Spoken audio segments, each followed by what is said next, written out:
A black screen, faint rhythmic thuds, like earth being shoveled, a whisper echoes they never left. You just stopped hearing them. Cut to archival style footage of Tennessee fields, windless and still. A crimson haze drifts across the horizon. In the blistering heat of summer 1863, near the town of Dyersburg, Tennessee, the Chamberlain cotton estate rose like a godless cathedral over miles of land. Whitewashed walls, blackened windows, and silence. Silence that suffocated the song of birds and choked the laughter of children. August Chamberlain, industrialist, philanthropist, Confederate patron, was praised in Southern papers as a man of mercy. But the soil beneath his empire was hungry, and it fed on more than sweat. The cotton here grew thick and fast, unnaturally fast. Bales doubled yield year after year, while neighboring farms withered in drought. Stories began to spread, then disappear, about a humming at night, about bones unearthed during harvest, about 73 graves behind the barn where no markers stood, only crooked iron stakes and a smell like burnt sugar and iron. The records were sealed, the workers kept silent, and the town, like so many in wartime, looked away, but not everyone forgot. The Chamberlain house had one room no one was allowed to enter, velvet-lined west, facing, always locked. Servants whispered it was where August Chamberlain went to remember.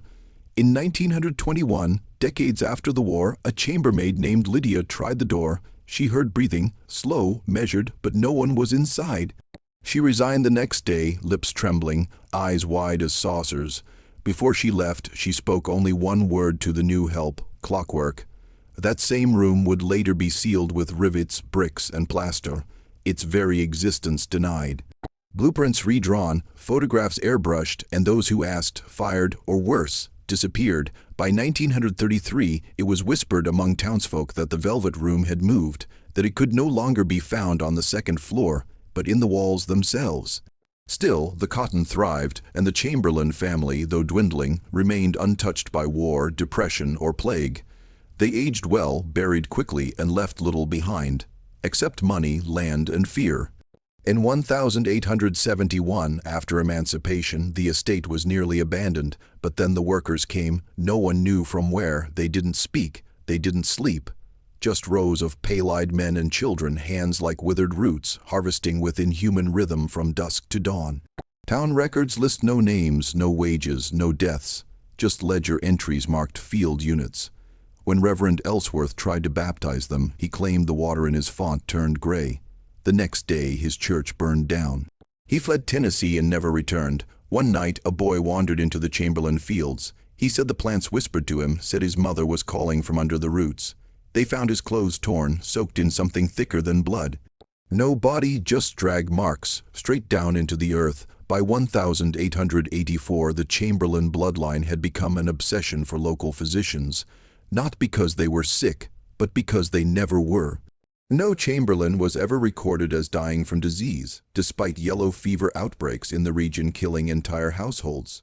No infant mortality, no dementia, not even tooth decay. Dr. Willis Trammell, a Civil War medic turned town physician, tried to document their biology. He called it preternatural stasis. He claimed their blood clotted instantly, their breath never faltered, and their pupils did not dilate, even in darkness. One night, he examined Josephine Chamberlain, the daughter of August. She was 22, yet had the voice of a girl and the eyes of a statue. She let him take blood, then she whispered, "It always comes back." The next day, Trammell's house was found flooded floor to ceiling with blood, not his, not hers. No one could explain it, no one investigated. Josephine married into a Boston family and was never seen again, but sometimes her voice is heard in the wind during summer. It always comes back. They were never given names, just numbers. Former workers and freedmen whispered of them, the 73, the ones who lived in the ground beneath the Chamberlain cotton. Some said they were prisoners. Others believed they were volunteers, taken willingly during a drought in exchange for a promise, food, shelter, immortality. Others still claimed they were not human at all. During a rare tour of the estate in 1902, an English journalist named Alcott Muse wrote of an odor of rust and old milk rising from the cotton rows. He counted 73 iron markers, none with names, just deep scratches. Days later, he went missing during a thunderstorm. His last telegram, They are underneath, and they are listening. Every time someone tried to exhume the fields, their tools broke. Bulldozers failed. One attempt ended with the ground swallowing an entire crew. No survivors. No remains have ever been recovered. In the spring of 1913, matriarch Eloise Chamberlain died. The town expected a spectacle. But there was no procession, no choir, no casket. Instead, guests were led into the orchard at dusk. Dozens of black-clad figures surrounded a single white chair. On it sat Eloise's wedding dress, upright as if filled with breath. A copper basin of white ash steamed at her feet. Witnesses say the family recited a prayer no one recognized, something older than Latin, something that made the air go cold. Then, with no warning, the dress crumpled. The basin shattered and the sky turned a strange yellow. Half the guests left town that week. Some never came back. And yet 3 months later, Eloise was seen standing on the second-floor balcony of the manor, facing the fields. She never moved, she never blinked, she never left. In 1928, a child appeared in Dyesburg with no parents, no name, only a tight black ribbon around his neck and a note pinned to his coat that read, "Return to the roots." He was taken in by the Allerton Orphan House, a crumbling home run by the Church of Iron Mercy. The boy never spoke, never ate, but the groundskeeper claimed he often saw him wandering the orchard at night, whispering into the soil. Weeks later, the ribbon began to fray. The boy was found at sunrise, face buried in the dirt behind the church. The ribbon was gone, and his neck bore a ring of bruises in the shape of cotton vines. No one claimed the body. He was buried in the pauper's lot behind the Chamberlain fields. 2 nights after the grave was dug open, the coffin empty, the ribbon draped across the gates of the estate. In the ledger, someone had written beside his name, "No longer a stranger, return to the 73. In 1941, a widow named Corinne Featherstone inherited a farmhouse adjacent to the Chamberlain estate. She found a strange item tucked in the attic, a leather-bound book, wrapped in tallow cloth, brittle and black with age. Inside were decades of entries, not in English, not in Latin. Corinne brought it to a linguistics professor at Vanderbilt, who said it resembled Enochian, the language of angels, or demons, depending on who you ask. The entries were dated irregularly, some as old as 1799, others simply marked with phases of the moon, but the last few pages were unmistakable: lists, names, ages, final words. Corinne noticed something sickening. Every name matched a child who had gone missing in West Tennessee over the past century. 72 in total. At the bottom of the final page, in fresh red ink, a line was being written as she watched. 73, Corinne Featherstone. Status: observing. She burned the book that night, or tried to. It didn't burn, it only bled. Corinne left the house that winter and vanished. Her name was never added to any census again. The cotton hasn't stopped growing. Even after the Chamberlain family line thinned out, even after the estate was abandoned in 1954 and nature reclaimed the house, the fields remained perfect. No weeds, no rot, no insects, each plant exactly 4 feet high. Each bloom stark white, except one row, a hidden row far behind the manor where the flowers are always red. Local children dare each other to find it, the bloodline, they call it. One boy did, 11 years old. He came back crying blood and could no longer speak. He began sketching strange symbols on the walls of his room. His mother claimed he no longer blinked, that he'd stare into the ground and listen. They moved away after the boy tried to bury himself alive in their backyard. Before they left, his mother found one final message carved into his bedroom floor. "It is not the soil that grows the cotton. It is the memory." When the estate was at its height, over 40 staff lived in the back house, referred to only as the Silence. It had no official name, no architectural records, and it stood at an angle that made the horizon look wrong. Each room had no mirrors, no clocks, no exits from the inside.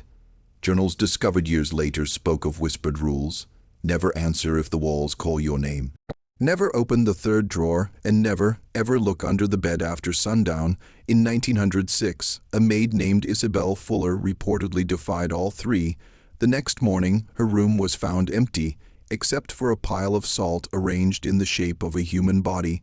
Every photograph ever taken inside the silence has since been destroyed, some spontaneously combusted, others melted into oil. Only one survives, held at the Dyersburg Historical Society, a grainy image of a long hallway with shadows that don't line up with the light source. In the very back, barely visible, is what looks like a man crawling on the ceiling. Beneath the old orchard once stood a church, the Chapel of the Returning Grain, built in 1832, abandoned in 1870 after a sermon where all 30 attendees reportedly began weeping blood.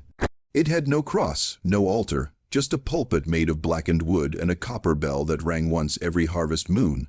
Locals claimed the bell could be heard only by those marked by the land. After the Civil War, townsfolk tried to tear it down. But the demolition crew fell ill. One man bled from the ears, another choked on soil, and the foreman simply vanished, leaving behind boots full of human teeth. So they buried it instead. The bell hasn't rung in over 100 years.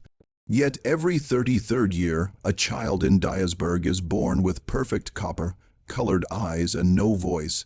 Each one dies before their 10th birthday, each one buried in an unmarked grave 73 feet from the edge of the cotton fields.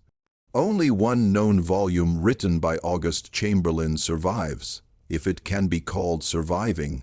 It was discovered sealed in pitch beneath the fireplace hearth of the manor during a failed restoration attempt in 1959. Opening it released an odor described as salted milk and grave mold.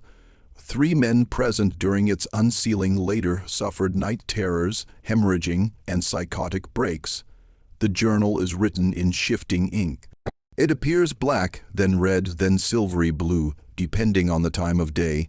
August writes of the 73 not as laborers or prisoners, but as our seed and our soil, claiming that the land required living memory to remain fertile. He describes a ritual known only as the descent, performed every 11 years, involving a blood twin, the red row, and the chamber of locked breathing. The last line of the journal, written in childish scrawl, is not signed by August, but by someone named Leora. The roots are not below. They are around us now. By 1937, the town of Dyersburg experienced what historians now call the forgetting. For 2 weeks, not a single telegram, letter, or newspaper came out of the area. Rail lines reported passengers vanishing en route. Phone calls were met with static or a strange lullaby sung by a child in reverse.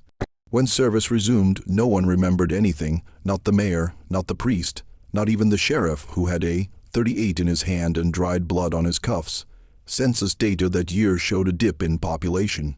Exactly 73 fewer residents, but no deaths were recorded. The only known surviving record from that blackout was found scribbled on butcher paper in the back of a closed-down grocer. It read, "The fields needed us and we let them." The entire town square was remodeled within a year. Not to modernize, but to erase. The original courthouse clock tower was demolished. The Dyersburg Historical Society was disbanded, and the cotton once exported across the South was never picked again. Not by anyone. In 1949, the last surviving Chamberlain heirs, twins Elijah and Clara, returned to the estate after years abroad. Their arrival marked the first signs of decay on the land. Cotton began to curl in on itself. The red row grew longer, and animals stopped nesting anywhere within a mile of the manor. Clara was blind in one eye, but claimed she could still see the faces in the trees. Elijah wore gloves at all times, some said to hide fingers that bent the wrong way. They spoke rarely and never apart, always together, always watching. It was rumored that they were the result of a failed descent, that the blood twin ritual had been interrupted, that they had come back. Unfinished, in 1952, Elijah was found hanging upside down in the attic, mouth packed with raw cotton. Clara disappeared the next day. But for 7 consecutive nights, townsfolk claimed to see 2 shadows on the balcony of the manor, standing in the exact spot where August Chamberlain once watched over his fields. One small child pointed up and whispered, "That's not them, that's what used them."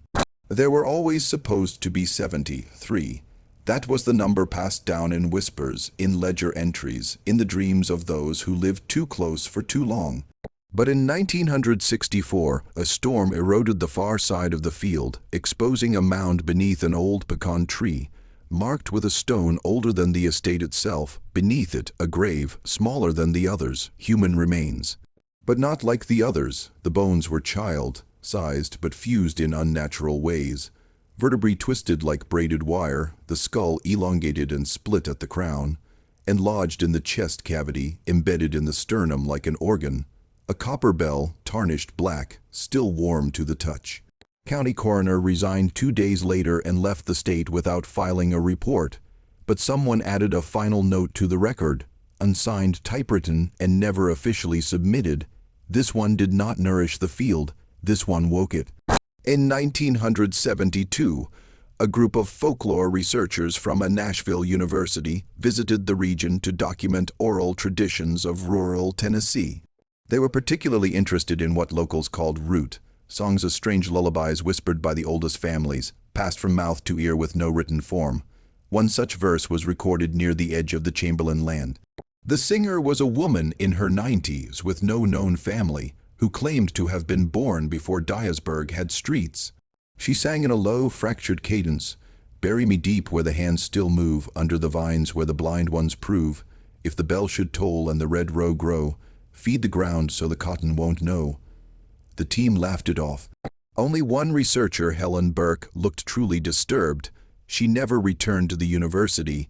A month later, she was found wandering Interstate 40 barefoot, chanting the song with her fingernails ripped off and her mouth full of dirt. She died 3 days later in an asylum. Her autopsy showed something horrific. Her vocal cords had developed fibrous cotton-like growths, the tape of the root song. It now plays only static. In 1985, an anonymous buyer purchased several bales of preserved Chamberlain cotton from a collector in Arkansas. The cotton had been stored since 1911 and was said to be perfect: no white, no rot, no scent. It was sent to a textile lab in Ohio for analysis. Within 72 hours, the lab had burned to the ground. Firefighters described the flames as unnaturally cold, a blue fire that spread without smoke. No survivors, no heat damage to the surrounding structures. The cotton bales were never found. 1 week later, every living member of the Chamberlain Legal Trust received identical letters, handwritten in rust-colored ink. Each simply read, "It was not yours to sell." All records of the buyer name, bank account, freight documents vanished from official databases, as if the transaction had never occurred. But in 1990, 5 years later, a ragged scrap of Chamberlain cotton was found nailed to the door of a Dyersburg schoolhouse. It was singed, yet still cold to the touch. A single word had been stitched in the center: return. The Chamberlain estate, though technically abandoned, still draws visitors: historians, ghost hunters, truth seekers. Few stay more than a night. In 2001, a group of amateur documentarians filmed a short series on cursed properties. Their footage, never aired, was recovered years later in a pawn shop fire safe in Birmingham. It shows them exploring the manor's remains: collapsed roof, blackened walls, vines like veins. At 2:13 a.m., the camera picks up distant humming, the same root song. As they approach the red row, their equipment malfunctions. Light bends unnaturally. One by one, the crew starts weeping without cause, until the lead cameraman screams, "We are not standing on soil, this is someone's body." That was the last coherent sentence captured. The rest is static and wet breathing. To this day, locals say the fields watch you as you pass. Some report shadows in the dirt, others voices in the cotton, and a few never come back. There is one more structure on the Chamberlain land. Not on any map, not visible from the road, known only through rumor: the stair, not a staircase but a stair. A single stone slab protruding from the earth behind the red row, ancient, weathered, no builder. No date. They say if you stand on it at dusk during the harvest moon and speak the name of the one you lost, the ground will offer you a way back, but only once and only downward. In 2013, a man named Jonah Pritchard, age 61, tried it. His daughter had died 5 years earlier in a fire. He never spoke of it, but neighbors saw him walking the edge of the Chamberlain property that October, carrying only a photo album and a box of matches. The next morning, his clothes were found neatly folded on the stair. No body, just scorched footprints leading into the soil, ending abruptly at the roots of the cotton. Weeks later, that red row bloomed twice as large, and in its center one stalk stood taller than the rest, crowned with a cotton flower stained the color of dried blood.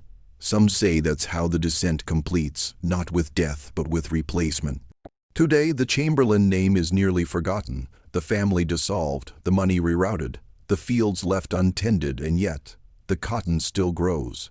Real estate developers have tried to purchase the land, but no deeds hold, surveyors vanish, GPS malfunctions, and when state officials attempted to seize the property in 2020 due to unpaid taxes, every one of them received the same message: already paid in full, in blood, in breath, in bone. No one followed up. Somewhere beneath those fields lie 73 unmarked graves, maybe more, maybe none. The velvet room is gone or buried or inside you, and the bell that never rings, you'll hear it when it's time. The Chamberlain Dynasty was not built on wealth. It was not built on cotton. It was built on memory that refuses to die, on a pact older than scripture, on soil that remembers every step and breathes it back through the roots. And now, so do you.